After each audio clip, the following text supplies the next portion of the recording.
তারেক রহমানই মহানায়ক এই জুলাই বিপ্লব আন্দোলনের। তিনি যা বলেছেন সত্যই বলেছেন, আমি তাই বলেছি।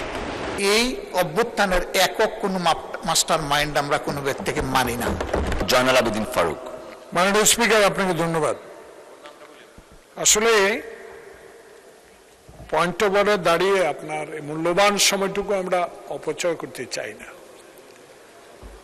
সংসদকে প্রাণবন্ত করার জন্য বিরোধী দলের সহযোগিতা অত্যন্ত প্রয়োজন। আমাদের মাননীয় সংসদ সদস্য রশিদুজ্জামান মিল্লাত তার বাজেট বক্তব্যের উপর বক্তব্য রেখেছেন এবং বক্তব্য রাখতে গিয়ে আমাদের সম্মানিত মাননীয় বিরোধী দলীয় নেতা একটা বক্তব্যকে উল্লেখ করেছেন। আপনি যদি অনুমতি দেন, উনি তার পরে মাইক নিয়ে একটু প্রতিবাদ করেছেন।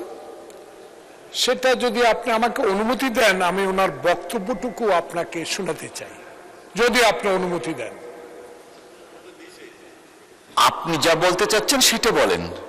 না, আপনি একটু ওনার, ঠিক আছে, দরকার নাই। আমি এখানে বলতে চাই যে সবচেয়ে প্রথমে বাংলাদেশে যে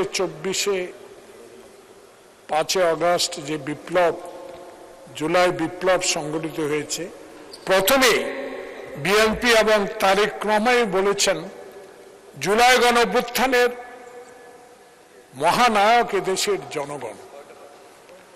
তারই লোকের মাননীয় বিরোধী দলীয় নেতা, অত্যন্ত সম্মানিত ব্যক্তি, একটি দলের আমিরও, এবং আমরা সম্মানের সহিত ওনাকে বলতে চাই, আপনিই বলেছেন 24/4/2026 মগবাজারে একটি 12 দলীয় সভায় যে তারেক রহমানই মহানায়ক এই জুলাই বিপ্লব আন্দোলনের প্রধান নায়ক, আপনি বলেছেন। সে কারণে আমি এখানে রেকর্ড রাখতে চাই যে মিল্লাত যেটা বলেছে এটা সত্য কথা বলেছে, এটা রেকর্ডে থাকুক।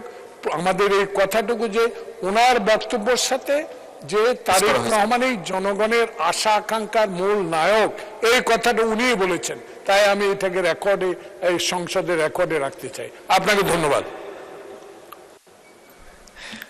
মাননীয় বিরোধী দলীয় নেতা। ওনার সাথে আমার কোনো বিরোধ নাই। উনি যা বলেছেন সত্য বলেছেন, আমি উনাকে ধন্যবাদ জানাই। আমি বলেছি যে টাইমটা, শুধু ডেটটা সঠিক নয়। আমরা জেলে ছিলাম একসাথে, এখানে এই হাউসে অনেকেই আছেন আমরা যারা জেলে ছিলাম। 24-এর ইলেকশনের পরে আমরা জেল থেকে বের হই। বের হওয়ার পরে লেডিস ক্লাবে সেই রমজানে বিএনপির একটা ইফতার মাহফিল ছিল, এটা 12 দলের নয়। সেই ইফতার মাহফিলে আমিও দাওয়াত পেয়েছিলাম। সেখানে তারেক রহমান সাহেব, এটা 12 দল হোক আর বিএনপি হোক, তারেক রহমান সাহেব তিনি ভার্চুয়ালি প্রধান অতিথি হিসাবে যুক্ত ছিলেন। ওই ইফতার মাহফিলে আমি বক্তব্য রেখেছিলাম এবং তিনি যা বলেছেন সত্যই বলেছেন, আমি তাই বলেছি।